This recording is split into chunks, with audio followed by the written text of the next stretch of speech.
Bukod dun sa pabo at itik ay baboy naman ang paghahandaan ko ngayon para ilagay dito. Nasa planning stage pa lamang tayo pero inaantay na lamang natin mga nakibang inahin at meron na rin tayong mga biik na inaantay nating maawat at ilipat na natin dito. Itong bagong lote namin, ang distansya naman nito mula sa bahay nasa 4 kilometers. At kaya naman puntahan nito umaga at hapon para pakainin yung mga aalagaan natin dito. Ang maganda kasi dito sa lugar ay pwede na ako magtayo dito ng permanente na mga bahay ng mga alaga. At sa ngayon nga ay marami pa mga damo na pwedeng kainin ng mga alaga. At meron pa itong paslope na area na pwede natin paglagyan ng mga free range nating mga baboy. Susubukan ko na nga rin mag-alaga ng iba-ibang hayop dito. Pakiramdaman pa lamang natin kahit medyo konti pa lang. Ang lote nga natin dito ay may 2,000 square meters pababa ito. At may packet pa ito ng konti doon sa kabila. Naisip ko nga para hindi ko na laging linisin itong lugar ay maglagay ako ng free range na mga baboy. At nakalambat na rin naman itong buong 2,000 square meters na area. Hatiin lamang natin para may parte yung tinataniman ng gulay at may parte din yung mga free range nating mga alaga. At dito ko nga sa may paslope banda ilagay yung mga baboy para hindi nagpupundo yung tubig at maiwasan din natin na magpuputik. At yun yung titingnan pa din natin kung talaga bang mangyayari at hindi masyadong magputik tong lugar. So konting alaga muna, kapag kaya naman ay sa sunod ay damihan na natin. I-consider din natin dito na dapat ay walang amoy para hindi tayo makakaistorbo doon sa magiging mga kapitbahay natin dito. Ngayon ay habang wala pa nakatira ng mga katabi nating lote, ay ngayon tayo magta-trial and error dito. Kapag makikita natin na medyo hindi maganda or makakaistorbo tayo, ay sa sunod ay lipat naman natin doon sa kabila sa may 1.5 hectares nating area. Sa tawid naman yun, papuntang palayan yung area natin doon.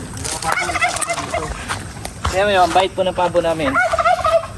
Ayan o, nasa kasabahan sila pero hindi nila kinakain yung dahon ng kasaba. Alam mo yung kinakain nila dyan?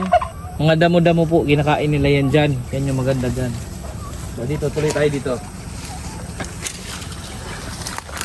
Sa mga alagaan nating baboy dito ay gagamitin ng diskarte din. Doon sa kanilang bahayan ay maaari nating lagyan ng ipa. Marami namang gilingan ng palay dito sa lugar namin at libreng manguha ng mga ipan na waste ng kanilang gilingan. Pwede rin tayo maglagay noon para laging magiging tuyo yung higaan ng mga biik natin. Low cost kasi muna ang plano nating gawing housing dito. Dahil magta-trial pa lamang tayo dito at makikiramdam pa lamang tayo sa lugar. So umpisa pa lamang ito at plano pa lamang at inumpisahan ko na agad ng kaunti. Nang matuloy-tuloy na rin namin gawin at magpapatulong din ako dito kila Papa at Mama. Sila kasi actually ang marunong dito at magaling mag-isip sa ganitong klaseng design. Meron nga rin tayong i-apply dito yung mga nasubukan na natin doon sa kabila na nakakatulong doon sa pag-alaga natin ng baboy kung saan nagiging less din yung amoy, yung mga dumi ng mga alaga dahil din doon sa feeds na ginagamit natin. Yung bagong feeds ng Bimig ngayon na nasubukan namin doon sa kabila kung saan naging less yung amoy ng mga dumi ng baboy, yun na yung gagamitin natin. Yung ginamit namin doon, yun yung mga super feeds ni Bimig. Bimig Premium Super Biik para doon sa mga pawalay o bagong walay na may mga biik na may 5 to 35 days mula nang pinapanganak sila. Para naman doon sa edad na 36 to 60 days ay yung Super Biik Pre-Starter naman. Pagsapit naman ng 61 days to 90 days, yung Bimig Premium Super Starter naman yung ibibigay natin. At sa 91 to 120 days naman, itong Bimig Premium Super Grower naman yung binibigay natin. Sa edad na 121 days to 150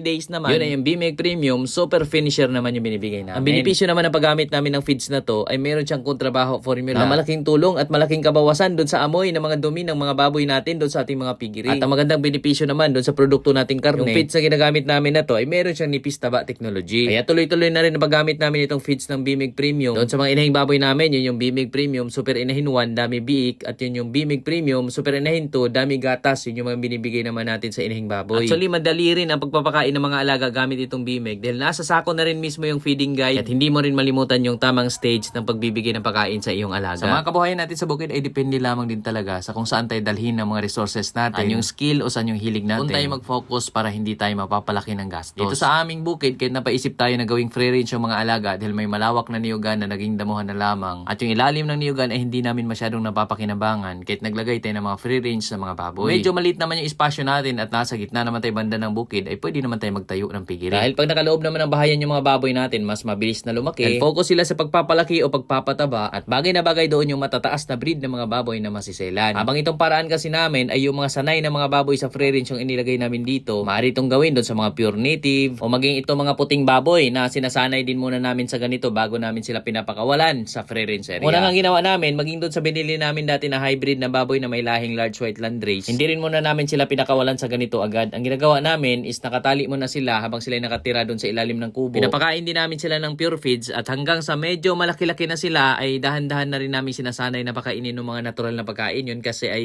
pinapalaki namin para gawing mga inahin. Hindi rin namin masyado pinapataba yung gagawing inahing baboy dahil ngayon kapag sobrang taba naman ay baka yung malumpo o baka baka ay hindi na maglalandi. Kaya't sapat-sapat lang at bagay din doon sa mga inahing baboy ay bigyan din natin ng mga natural na pagkain. Hanggang sa nung malaki na nga sila ay sinubukan na rin namin i-free range ay so far naman ay matibay na rin sila. Kaya na nila kasi nga pinapalaki namin sila dati pa lang doon na sa lupa, doon sa ilalim ng kubo. At yung mga biik naman nila ay sanay na rin sa free range dahil ngayon nandun pa rin sila sa lupa, yung mga biik ay sanay din sa ganon. So pwede pa rin namin i-free range yung mga biik nila dahil ngayon yung naging nakasanayan nila or immune na sila sa ganong klaseng environment. Kapag free range lang, more on mga inahing baboy yung naka-free range namin sa ngayon. At doon naman sa mga palakihin, magta-try pa lang din tayo doon sa lote. Pero ang target ko naman talaga dito ay yung mga panglitsunin para mas maganda, masiksik at medyo maaga din natin may benta at maghalo din naman tayo ng mga natural na pagkain doon sa mga biik na yon habang sila ay ating pinapalaki. At ito po yung aming simpleng paraan, plano at inaksyonan ng dahan-dahan. Hanggang sa mga darating pang panahon, isi-share natin dito yung mga magiging hakbang, bawat resulta ng gagawin natin bagong project sa ating bagong lote. Muli po, maraming salamat po.